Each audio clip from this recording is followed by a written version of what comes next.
अच्छा भाई,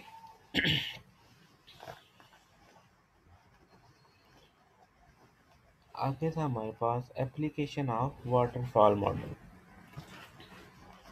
पहले हमने देखा एडवांटेजेस और डिसएडवांटेजेस ऑफ वाटरफॉल मॉडल। अब ये है कि एप्लीकेशन ऑफ वाटरफॉल मॉडल किस एनवायरनमेंट के लिए, किस सिनेरियो के लिए वाटरफॉल मॉडल फिट है, उसको देखते हैं।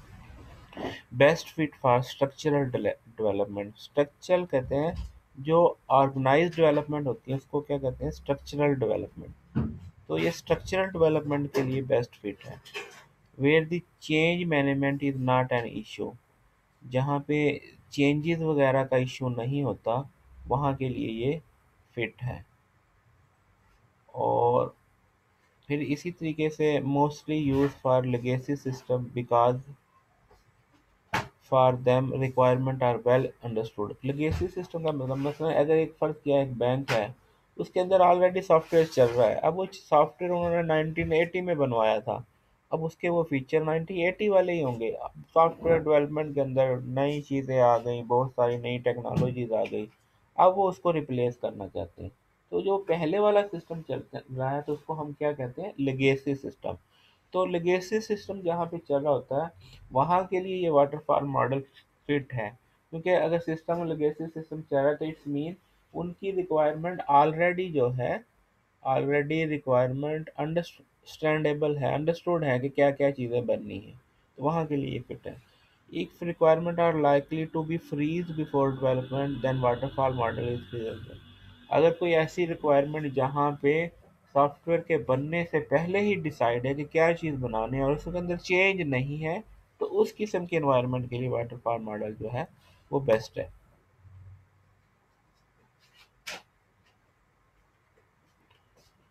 अच्छा, वाटरफॉल मॉडल के बाद जो है वो अगला जो मॉडल है वो है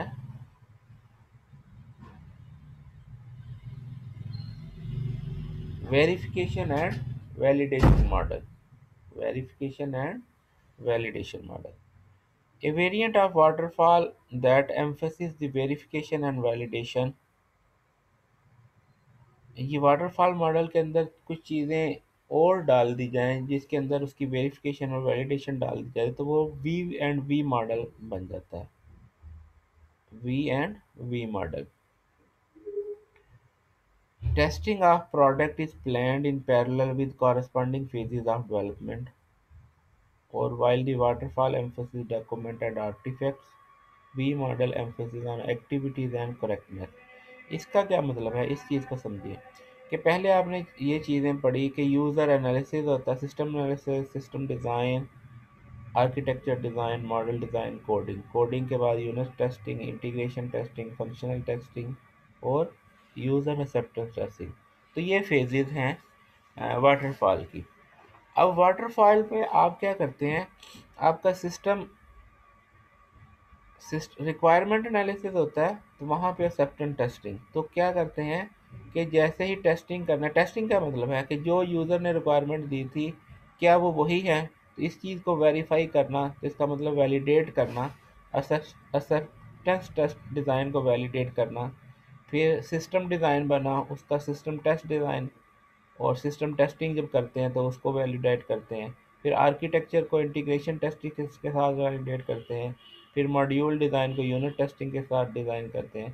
तो इस तरीके से एक एक फेज़ जो है कोडिंग जो है, कोडिंग जो है यूनिट टेस्ट डिज़ाइन के साथ, तो ये हर हर फेज़ जो है पैरेलल जो है, यानी एक्टिविटी यहाँ से स्टार्ट होती है, जब कोडिंग तक पहुँचते हैं तो उसके अगेंस्ट ये वाली एक्टिविटीज़ भी साथ साथ परफॉर्म पैरेलल में होना शुरू हो जाती हैं।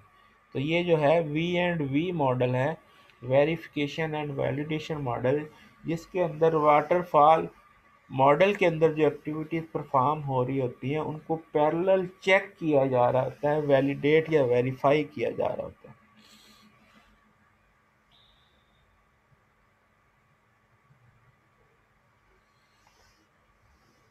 आगे है how to manage change in requirement, coping with change in requirement. अब अ, कैसे जो है रिक्वायरमेंट्स जो है वो चेंज की जाती है। मतलब आपने यूज़र को कुछ बताया, उसको पता ही नहीं चला, अब उसको कैसे जो है उसको उससे चीज़ अंडरस्टैंड करना और उसको समझाना कि आपके सॉफ्टवेयर में ये चीज़ बनेगी, उसके लिए यूज़ होता है प्रोटोटाइप्स। यूज़ होते हैं कि आप जो है स्मॉल और जो है सैम्पल टाइप के जो हैं वो सॉफ्टवेयर बना के उसको दिखाते हैं। इंक्रीमेंटल डिलीवरी करते हैं कि पहले एक फेज़ मुकम्मल करते हैं, फिर दूसरी फेज़ करते हैं, फिर तीसरी करते हैं। स्पाइरल मॉडल आइटरेटिव, जिसमें जो आपका सॉफ्टवेयर है वो इन्हांस हो रहा होता है हर आइटरेशन के नतीजे में। और रैपिड एप्लीकेशन डेवलपमेंट जो है RUP जो है उसके लिए जो है आप यूज़र को जो है रिक्वायरमेंट्स को जो है वेरीफाई कर रहे होते हैं। अब प्रोटोटाइप क्या होता है? Prototype is a partially developed product. It enable customer and developer to examine some aspect of proposed system and decided if it is suitable for if it is suitable for ये Asim call क्यों कर रहा है?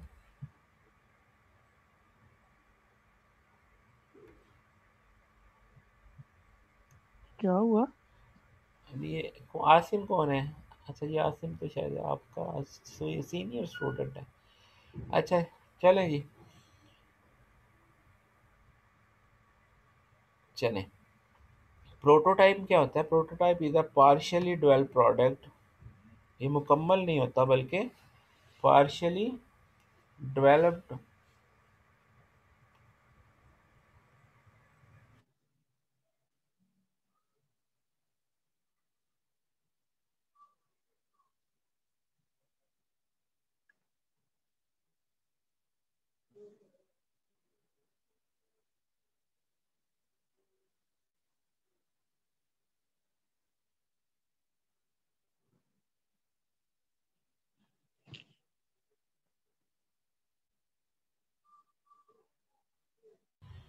अच्छा भाई, उसके बाद ये हमारे पास प्रोटोटाइप में क्या है? ये prototype is a partially developed product. It enable customer and developer to examine some aspect of propose system and decided if it is suitable for finish product.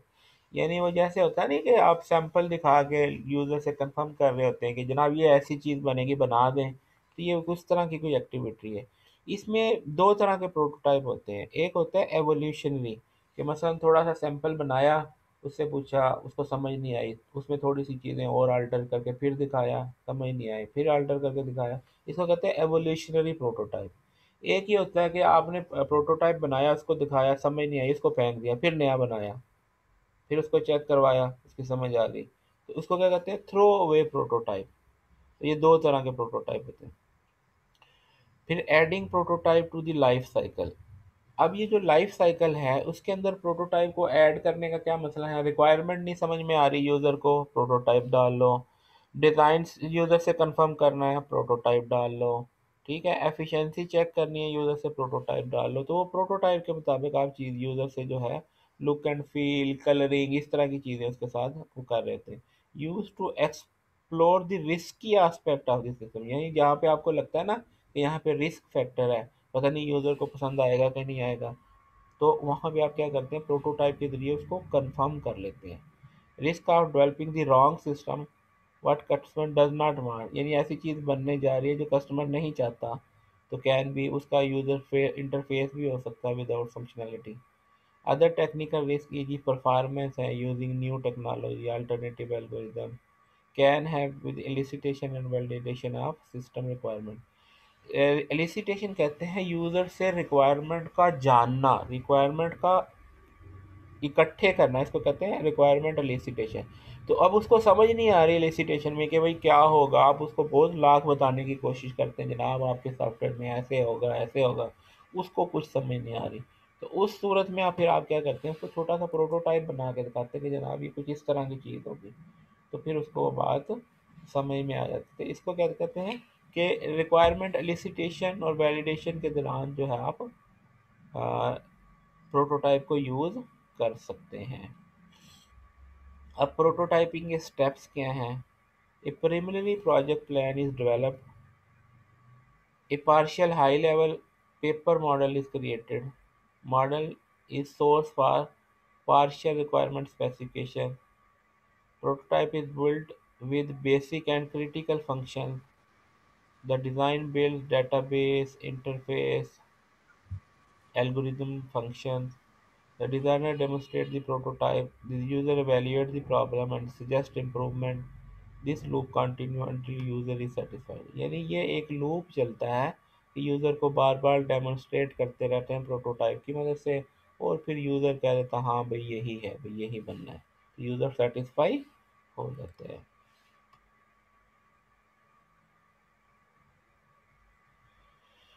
Prototype model के अंदर क्या होता है कि आप प्रोटोटाइप का ऑब्जेक्टिव बनाते हैं, यानी उसको क्या कहते हैं, प्रोटोटाइप प्लान करते हैं। फिर आप प्रोटोटाइप की फंक्शनैलिटी डिफाइन करते हैं, तो आप आउटलाइन करते हैं डेफिनेशन।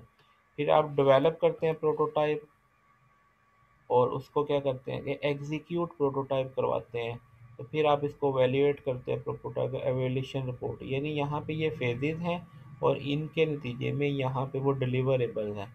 आपने ऑब्जेक्टिव डिफाइन किया तो प्रोटोटाइप प्लान बन गया, डिफाइन किया तो आउटलाइन बन गई, डेवलप किया तो उसकी एग्जीक्यूटेबल प्रोटोटाइप बन गया, और एवेल्यूएट किया तो वैल्यूएशन रिपोर्ट बन गई। तो ये हमारे पास प्रोटोटाइप मॉडल की फेजेस हैं। अब प्रोटोटाइप मॉडल के अंदर के फायदे क्या हैं और नुकसान क्या हैं। तो इसमें फ़ायदा यह है कि customer can see the system requirement as they are being gathered. तो कस्टमर देख सकता है भाई वो क्या चीज़ में बनवा रहा हूँ। Developer learn from customer, developer भी सीखता है कस्टमर क्या चाह रहा है। मोर एक्यूरेट एंड प्रोडक्ट, उससे एक सही और एक्यूरेट प्रोडक्ट बनता है जो according to the will of customer होता है। अनएक्सपेक्टेड रिक्वायरमेंट अकोमोडेट हो जाती है कि जो यूज़र तो समझ, जैसे शुरू की स्लाइड में आपने देखा था ना, यूज़र कुछ सोच रहा होता है, डेवलपर कुछ सोच रहा होता है, डिज़ाइनर कुछ सोच रहा होता है, बिजनेस वाला कुछ और सोच रहा होता है। तो उनकी सोच जो है वो अलाइन हो जाती है इसके अंदर। जो गैर ज़रूरी रिक्वायरमेंट की एक्सपेक्टेशन होती है वो अकोमोडेट हो जाती है।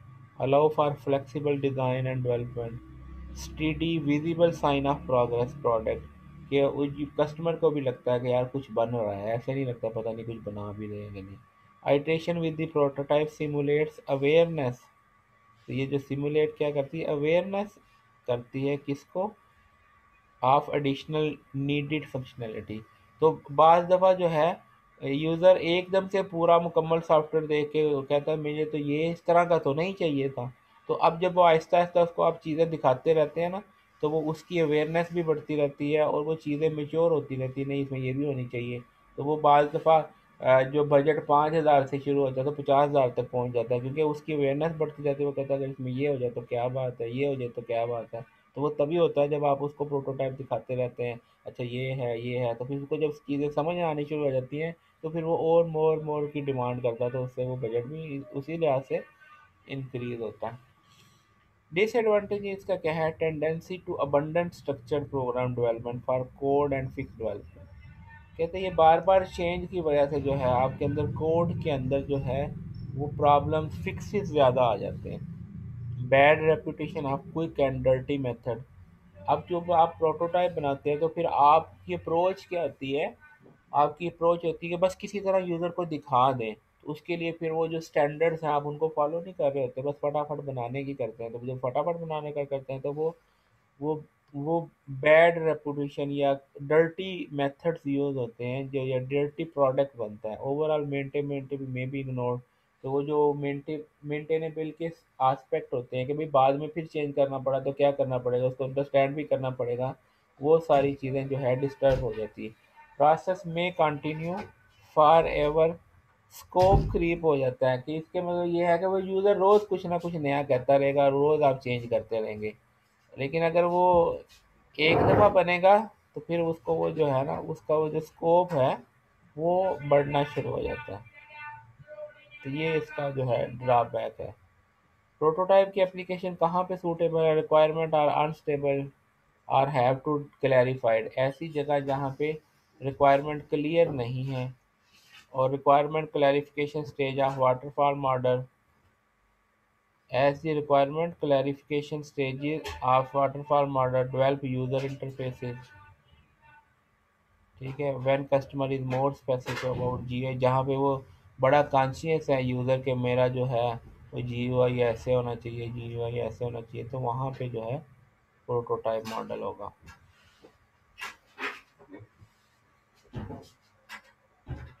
उसके बाद है इंक्रीमेंटल डिलीवरी।